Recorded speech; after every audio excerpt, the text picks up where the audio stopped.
রাজধানী ঢাকার ৬ নম্বর আসনের নির্বাচনে এই জনসভার সম্মানিত সভাপতি, মঞ্চে বসা 11 দলীয় নির্বাচনী অক্ষের শীর্ষ নেতৃবৃন্দের মধ্যে রয়েছেন বিশেষ করে বুক চিতিয়ে ৭১ সালে যুদ্ধ করার জন্য যারা প্রথমে সাহস করে আওয়াজ তুলেছিলেন, ব্যারেক থেকে বেরিয়ে র্যাঙ্ক ব্যাজ ড্রেস নিয়েও যারা আওয়াজ তুলে বলেছিলেন উই রিভল্ট, তার মধ্যে একজন হচ্ছেন ডক্টর কর্নেল অলি আহমদ বীর বিক্রম। একটু আগেই তিনি বক্তব্য রেখেছেন। এখানে নাসিরউদ্দিন পাটোয়ারি সহ নিজামে ইসলামী পার্টির সম্মানিত মহাসচিব মুসা বিন ইজহার সহ খেলাফত মজলিস, বাংলাদেশ খেলাফত মজলিস, এনসিপি, প্রায় সকল দলের নেতৃবৃন্দ এখানে উপস্থিত রয়েছেন। গর্বিত শহীদ পরিবারের সম্মানিত পিতাগণ এবং সদস্যবৃন্দ এখানে আছেন, হয়তো মায়েরাও আছেন। সম্মানিত সংসদীয় ৬ নম্বর এলাকার ভাই ও বোনেরা, দুপুরবেলা এটা জনসভার সময় নয়। আমাদের দেশে জনসভা সাধারণত বিকেলেই হয়, আর পুরান ঢাকার মানুষজন বেশিরভাগই ব্যবসার সাথে সম্পর্কিত। বিকেল হলে আপনাদের কষ্টও কম হতো, বিপুল সমাগম হয়ে হয়তো উপচে পড়া মাঠ, তারপরে রাস্তাঘাট, বাড়ির ছাদ ভরে যেত। কিন্তু সবার জন্য যে বিকাল আমরা দিতে পারছি না, দিনে বিকাল পাওয়া যায় মাত্র একটা। এই জন্য সবর করে অনেকে আমাদেরকে সহযোগিতা করছেন। ৬ নম্বর আসনের ভাই বোনদেরকে এ কারণেই গভীর কৃতজ্ঞতা এবং আন্তরিক ধন্যবাদ জানাই। এখন তো বড় মাঘ মাস, শীতে হাড় কাঁপার কথা, থরথর করে। কিন্তু এখন গরমের জন্য বাসায় বাসায় অফিসে অনেকেই এসি ছাড়েন, ফ্যান ছাড়েন, গরম লাগে। কারণ কি? এই সময় তো শীত লাগার কথা, শীত নেই কেন? নেই এই কারণে যে মানুষ বড় বেদরদি এবং দায়িত্বজ্ঞানহীন হয়ে যায় কিছু কিছু ক্ষেত্রে। আমাদের প্রকৃতিকে খুন করেছে। এখন আল্লাহর সৃষ্ট স্বাভাবিক ব্যবস্থাপনা তার বিরুদ্ধে বিদ্রোহ করেছে। জাহারাল ফাসাদু ফিল বাররি ওয়াল বাহরি বিমা কাসাবাত আইদিন নাস। জলে স্থলে অন্তরিক্ষে যত বিশৃঙ্খলা, বিপর্যয়, ধ্বংস, আল্লাহ বলছেন ও মানুষ, এগুলা তোমাদের হাতের কামাই। ৫৪ বছরে এইরকম কিছু হাতের কামাই জঞ্জাল বাংলাদেশে সৃষ্টি হয়েছে। রাজনীতিবিদরা জাতিকে পথ দেখাবেন, জাতিকে ন্যায় ইনসাফ উপহার দিবেন, আমাদের তরুণ যুব সমাজকে উপযুক্ত শিক্ষা দিয়ে ভবিষ্যতের জন্য চ্যালেঞ্জ মোকাবিলায় গড়ে তুলবেন। শিশুদের মানসিক বিকাশে সার্বিক দায়িত্ব পালন করবেন। সারা জিন্দেগি রাষ্ট্রকে, দেশকে, জাতিকে সেবা দিয়ে যারা বয়সের প্রান্ত সীমায় পৌঁছে গিয়েছেন, তাদের দায়িত্ব নেবে রাষ্ট্র এবং প্রত্যেকটি মানুষের মর্যাদা এবং নিরাপত্তা নিশ্চিত করবে। এখানে কোনো জমিদার তৈরি হবে না, এখানে মিলেমিশে সকলেই জনগণ। কিন্তু দুর্ভাগ্যের বিষয়, আমাদের সম্মানিত জ্যেষ্ঠ রাজনীতিবিদ আক্ষেপ করে বলেছেন, কোনো এক সময় তিনি তার পূর্বের দলকে তিনি আর মেনে নিতে পারেননি। সময় পেলে হয়তো তিনি খুলে বলতেন, আমরাও শুনতাম কেন তিনি মেনে নিতে পারলেন না। কিন্তু তিনি ইঙ্গিত দিয়েছেন, কিছু কিছু ইঙ্গিত দিয়েছেন। আমি সেদিকে যাচ্ছি না। বলছিলাম ৫৪ বছরে পালাক্রমে যারা দেশ শাসন করেছেন, তারা জাতির উপর ন্যায় বিচার প্রতিষ্ঠা করতে পারেননি। আবাল বৃদ্ধ বনিতার অধিকার নিশ্চিত করতে পারেননি। তারা আমাদের সন্তানদেরকে সোনার সন্তান হিসাবে, খাঁটি মানুষ হিসাবে গড়ে তোলার কর্মসূচি নিতে পারেননি। যার কারণে আজকে আমরা দেখি সমাজে বিভিন্ন ধরনের বিপর্যয়, বিশৃঙ্খলা। আমাদেরই তরুণ সমাজের একটা অংশ, তারা মাদকের সাথে সম্পৃক্ত, তারা বিভিন্ন সামাজিক অপকর্মে জড়িত। কেন? এর মূল কারণ হচ্ছে রাষ্ট্র ব্যর্থ হয়েছে তাদেরকে গড়ে তুলতে, তাদেরকে সুশিক্ষা দিতে। যেহেতু তারা তাদের শিক্ষার অধিকার পায়নি, তাই হতাশ হয়ে, ব্যর্থ হয়ে, ক্ষুব্ধ হয়ে তারা এখন সমাজের বিপক্ষেই দাঁড়িয়ে গেছে। কোথাও তারা চাঁদাবাজি করে, কোথাও ছিনতাই করে, আবার অনেকে আছে ভালো কাজও করে। যারা ভালো শিক্ষা একটু পেয়েছে তারা ভালো কাজ করে, আর যারা পায়নি, বঞ্চিত হয়েছে, তারা সামাজিক বিভিন্ন ধরনের অপকর্মে জড়িয়ে পড়েছে। এদের জন্য আমাদের বড় দরদ লাগে, মায়া লাগে, কষ্ট হয়। এরা তো মানুষের সন্তান, এরা তো এদেশের নাগরিক। এদের তো এমনটা হওয়ার কথা ছিল না। রাষ্ট্র কেমনে এত দায়িত্ব জ্ঞানহীন হয়? সরকার কেমনে এত দায়িত্ব জ্ঞানহীন হয়? কেন একটা মানব সন্তান জন্ম নেওয়ার পরে সে শৈশবে উপযুক্ত চিকিৎসা এবং শিক্ষা পাবে না? এ ব্যর্থতা কার?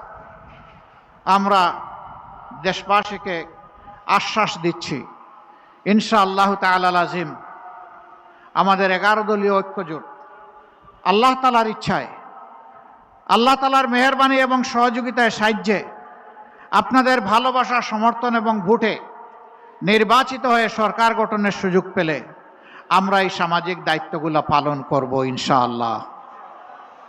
সারা বাংলাদেশকে দল ধর্মের ঊর্ধ্বে উঠে ফুলের বাগান হিসাবে আমরা সাজানোর চেষ্টা করব ইনশাআল্লাহ। মানুষে মানুষে আর কোনো বিভক্তি, ভেদাভেদ আমরা আর দেখতে চাই না। আমরা দেখতে চাই আমরা সকলে মিলে আমাদের পরিচয়, আমরাই বাংলাদেশ। আমরা সেইভাবেই আমাদেরকে দেখতে চাই। কেউ যদি আমাকে জিজ্ঞেস করে তুমি কে, আমার জবাব হবে আমি একজন বাংলাদেশ। আপনাদেরকে প্রশ্ন করে আপনি কে, আপনি বলবেন আমার পরিচয় আমি একটা বাংলাদেশ। এই বাংলাদেশ একটা সামগ্রিকতার বাংলাদেশ, যেখানে ন্যায় ইনসাফ থাকবে, যেখানে মানুষে মানুষে ভেদাভেদ থাকবে না, যেখানে সুশিক্ষার প্রসার ঘটানো হবে, যেখানে সামাজিক নিরাপত্তা নিশ্চিত হবে, যেখানে মানুষ কর্মের অধিকার পাবে, যেখানকার মানুষ ইজ্জতের সাথে মাথা উঁচু করে বিশ্ব দরবারে দাঁড়াবে। আর বলবে না অমুক দেশ আমার বড় দাদা, অমুকটা আমার পিসির দেশ, অমুকটা আমার মাসির দেশ, বরঞ্চ জোর করে বলবে এটা আমার বাংলাদেশ। ভাই ও বোনেরা, 47 সালে আমরা প্রথমে স্বাধীনতার মুখ দেখেছিলাম না। এই অঙ্গীকার যারা আমাদেরকে দিয়েছিলেন লড়কে লেঙ্গে পাকিস্তানের স্লোগান দিয়ে, তারা তাদের দায়িত্ব সঠিকভাবে পালন করেন নাই। অনিবার্য হয়েছিল 71-এর মুক্তিযুদ্ধ। সেই মুক্তিযুদ্ধে বুক চিতিয়ে জীবন বাজি রেখে যারা লড়াই করেছিলেন, সামাজিক ন্যায় বিচার পাবো, সাম্য পাবো, এবং সেখানে সকল মানুষ আমরা মিলেমিশে উন্নয়নের প্রতীক হয়ে রাস্তায় রাজপথে চলব। হয় নাই, পূরণ হয় নাই। রাজার ধর্ম করে সমস্ত কাঙ্গালের ধন চুরি। যারাই রাজা হয়েছেন আমাদের মতো ছোট ছোট মানুষগুলার ধন চুরি করে তারা ফুলে পেঁপে দৈর্ঘ্যে প্রস্থে সমান হয়ে গেছে। বিগত একটি সরকার বলেছিল আমরা বাংলাদেশকে উন্নয়নের মহাসড়কে উঠায় ফেলেছি। তারা বলেছিল বাংলাদেশ এখন উন্নয়নের রোল মডেল। তারা বলেছিল আমাদের দেশ হবে সিঙ্গাপুর এবং কানাডা। এগুলা তারা বলে নাই না, ঠিকই তারা উন্নয়নের রোল মডেল করেছিলেন বিশ্বের কনসেপ্ট, ধারণাকে পাল্টে দিয়ে। তারা রোডের বদলে কি ব্যবহার করতেন? আরো জুড়ে বলেন, কি ব্যবহার করতেন? বাঁশ। তারা সিমেন্টের সাথে কি জুগায় দিতেন? ছাই, শালি। এইভাবে একদিকে উন্নয়ন আর একদিকে দপাস। একটা মেয়ে ডিবেটে খুব চমৎকার করে তুলে এনেছিল। সে বলেছিল, কবি লিখেছিলেন, মাগো আমার সুলক বলা কাজলা দিদি কই, বাঁশবাগানের মাথার উপর চাঁদ উঠেছে বই। সে আক্ষেপ করে বলেছিল আজ যদি কবি বেঁচে থাকতেন তার কবিতা তিনি বদলায় ফেলতেন। তিনি বলতেন, মাগো আমার সুলক বলা কাজলা দিদি কই, ছাদের জায়গায় চাঁদ তো আসে, বাঁশগুলো সব কই। সেই বাঁশ তারা উজাড় করে ফেলেছিল। সেই সভ্যতা, সেই উন্নয়ন দেশবাসীকে তারা উপহার দিয়ে সিঙ্গাপুর এবং কানাডা বানিয়েছিল। আপনারা কি এখন সিঙ্গাপুরে আছেন না কানাডায় আছেন? বাংলাদেশে আছেন। তারা কিন্তু সিঙ্গাপুর এবং কানাডায় কেউ কেউ আছে। দেশের টাকা চুরি করে বড় বড় ডাকাতরা এখন সিঙ্গাপুরে বিশাল বিশাল ব্যবসা গড়ে তুলেছে। ইয়েস, তাদের জন্য সিঙ্গাপুর হয়েছে। দেশের টাকা লুণ্ঠন করে বিদেশে পাচার করে কানাডার টরন্টোতে বিশাল এলাকা নিয়ে বেগমদেরকে সেখানে পুনর্বাসন করা হয়েছে। বাংলাদেশের রসিক মানুষ নাম দিয়েছে বেগমপাড়া। অতএব তাদের ঠিকই কানাডা হয়েছে বাংলাদেশের জনগণের টাকা চুরি করে। 15 বছর যারা একসাথে রাজপথে লড়াই করলাম, নির্যাতনের শিকার হলাম, মজলুম হলাম, আমরা আশা করেছিলাম 5 আগস্টের পরে 24 সালে আমাদের মধ্যে আত্মপর্যালোচনা, আত্মপরিচয় আমরা খুঁজে পাব, কি আমাদের দায়িত্ব এই জাতির প্রতি আমরা বুঝবো, মজলুম কারে বলে সেইটা আমরা অনুধাবন করব, আর কারো প্রতি মজলুমরা আমরা কেউ জালিম হয়ে উঠব না। এই জন্য প্রথম দিকে আমার একটা বক্তব্য ছিল, এটা নিয়ে তুলপাড় মহাসাগরে ঢেউ শুরু হয়েছিল। আমরা বলেছিলাম এদেশের জনগণ এক জালিমকে বিদায় করে আরেক জালিমের হাতে দেশ তুলে দিতে চায় না। আপনাদের মনে আছে? আমার এই কথা কি মিথ্যা প্রমাণিত হয়েছে? এই এলাকায় ব্যবসায়ীরা আছেন, বাড়িওয়ালারা আছেন, আমি তাদের অনুচ্চ কান্না শুনতে পাই। তাদের ছেলে নাতিপুতার সমান, ওরা এসে বেটা দেবে কিনা বল, যদি না দেশ তাহলে কেমনে এখানে থাকিস আর ব্যবসা করিস দেখে নেব, বলে না? আমরা এলাকার জনগণকে আশ্বস্ত করছি সারা বাংলাদেশের মতো, আপনারা আপনাদের ভালোবাসা দিয়ে, সমর্থন দিয়ে, দোয়া দিয়ে, ভোট দিয়ে আমাদেরকে একটু সুযোগ দেন। মহান আল্লাহকে ভরসা করে আমরা ওয়াদা করেছি, চাঁদা আমরা নিব না, চাঁদা নিতে দেব না। আমরা বলেছি দুর্নীতি আমরা করব না, দুর্নীতি আমরা সহ্যও করব না। আমরা এই দেশকে লুটে পুটে খাওয়ার জন্য মসনদে বসতে চাই না। আমি আমার দলের পক্ষ থেকে দায়িত্ব নিয়ে বলেছি, আমরা বাংলাদেশ জামাতে ইসলামীর বিজয় চাই না, আমরা চাই 18 কোটি মানুষের বিজয়। সে বিজয়ই হবে আমাদের বিজয় ইনশাআল্লাহ। সম্মানিত ভাইরা, এই বিজয়টা আনতে হলে আগামীতে 2টি ভোট আমাদের জন্য অপেক্ষা করছে একই দিনে, 12 ফেব্রুয়ারি। এখন থেকে মাত্র 15 দিন 16 দিন সময় আমাদের হাতে। আমি বিশ্বাস করি এই দেশবাসী, এই মজলুম দেশবাসী, তারা ইতিমধ্যে সিদ্ধান্ত নিয়ে ফেলেছেন, তারা একই গর্তে আর পা ফেলবেন না। তারা হাতের যষ্টি লাঠিটি আর হারিয়ে যেতে দিবেন না। আগামী 12 তারিখ প্রথম ভোটটি হবে ইনশাল্লাহ আজাদির পক্ষে।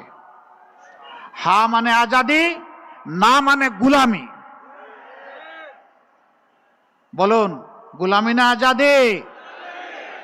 গুলামি না আজাদি? অতএব 12 তারিখ প্রথম ভোটটি পড়বে ইনশাআল্লাহ হায়ের পক্ষে গণভোটে। আপনারা সবাই রাজি আছেন? সবাই রাজি? আলহামদুলিল্লাহ। এই কয়জন রাজি হইলে গণভোট পাশ করবে? প্রত্যেকটা মানুষের হা বুটে ভোট নিশ্চিত করার জন্য আজ থেকে আমরা যুদ্ধে নামবো ইনশাআল্লাহ। মানুষকে বুঝাবো, হা বিজয়ী হলে বাংলাদেশ বিজয়ী হবে, হা পরাজিত হলে বাংলাদেশ পরাজিত হয়ে যাবে। আমাদের সন্তানরা তারা বলেছে জীবন দিব, জুলাই দিব না। আরো বলছে জুলাই শহীদেরা প্রয়োজনে জীবন দিব, তবুও তোমাদের সাথে দেওয়া কথা রক্ষা করব ইনশাআল্লাহ। জুলাই কারো হাতে তুলে দেব না। জুলাই 18 কোটি মানুষের, জুলাই কারো একার নয়। আমাকে মাফ করবেন, আমাদের রাষ্ট্রের বর্তমান দায়িত্বশীল দেশের বাইরে একটা গুরুত্বপূর্ণ দেশে গিয়ে একজনকে বলেছিলেন তিনি মাস্টার মাইন্ড। সর্বপ্রথম আমি মুখ খুলেছিলাম যে আমি এটা মানি না। একজনকে যদি মাস্টার মাইন্ড বলা হয়, বাকি সমস্ত শহীদদেরকে আন্ডার মাইন্ড করা হয়। অতএব একক কোনো মাস্টার মাইন্ড এই যুদ্ধের ছিলেন না, 18 কোটি মানুষই মাস্টার মাইন্ড ছিলেন। আমরা আপনাদের কাছে ওয়াদাবদ্ধ, আর জুলুমের শাসন ফিরে আসুক আমরা তা চাই না। জুলুমের বিরুদ্ধে আমাদের লড়াই শুরু হয়েছে, শেষ হয়নি। এই জন্য এখনো যুবকদের স্লোগান আবু সাইদ মুগ্ধ, শেষ হয়নি যুদ্ধ, এই যুদ্ধ চলবে ইনশাআল্লাহ। বাংলাদেশের মানুষকে মুক্তির মঞ্জিলে না পৌঁছাতে পর্যন্ত আমাদের যুদ্ধ, আমাদের লড়াই থামবে না। সকল সভ্য দেশের সাথে আমাদের বন্ধুত্বপূর্ণ সম্পর্ক থাকবে, কিন্তু কারো চোখ রাঙ্গানি আমরা মেনে নেব না, কাউকে প্রভু মানব না। সবাইকে বন্ধু মানতে রাজি আছি, বুকে জড়িয়ে আলিঙ্গন করতে রাজি আছি। শর্ত একটা, এখানে অবশ্যই পারস্পরিক শ্রদ্ধাবোধ এবং সাম্য থাকতে হবে। আর এই জাতি কারো কাছে মাথা নত করবে না। আমরা সম্প্রতি কিছু উৎপাত দেখতে পাচ্ছি এখান থেকে ওখান থেকে। বাংলাদেশের মানুষ যখন মুক্তির সন্ধানে তাদের সিদ্ধান্ত নিতে যাচ্ছে, তখন আমাদের আভ্যন্তরীণ ব্যাপারে অনেকে প্রকাশ্যে হস্তক্ষেপ করছেন। আমরা তাদের প্রতি বিনয়ের সাথে শক্ত কণ্ঠে অনুরোধ জানাবো, মেহেরবানি করে আমাদের আভ্যন্তরীণ বিষয়ে আর নাক গলাতে আসবেন না। এতদিন নাক গলে যে তরল পদার্থ বের হয়েছে, মেহেরবানি করে টিস্যু দিয়ে এখন এটা সামলে নেন। আর নাক গলানো আমরা দেখতে চাই না। বাংলাদেশ মাথা উঁচু করে বিশ্বের দরবারে দাঁড়াবে ইনশাআল্লাহ। যুবক যুবতী, তরুণ তরুণী, আমরা তোমাদেরকে বেকার ভাতা দিব না, রাষ্ট্রের সম্পদ থাকলেও দিব না। কেন দিব না জানো? বেকার ভাতা এখানে বেকারের মহাসাগর তৈরি করবে। আমরা তোমাদেরকে অপমানিত করতে চাই না, আমরা তোমাদেরকে সম্মানিত করতে চাই। আমরা তোমাদের হাতগুলাকে দেশ গড়ার কারিগরের হাতে পরিণত করতে চাই। প্রত্যেকটি হাতে আমরা কাজ তুলে দিতে চাই। আমাদের তরুণ তরুণী, যুবক যুবকেরা কারো কাছে দয়ার বেকার ভাতা চায় না।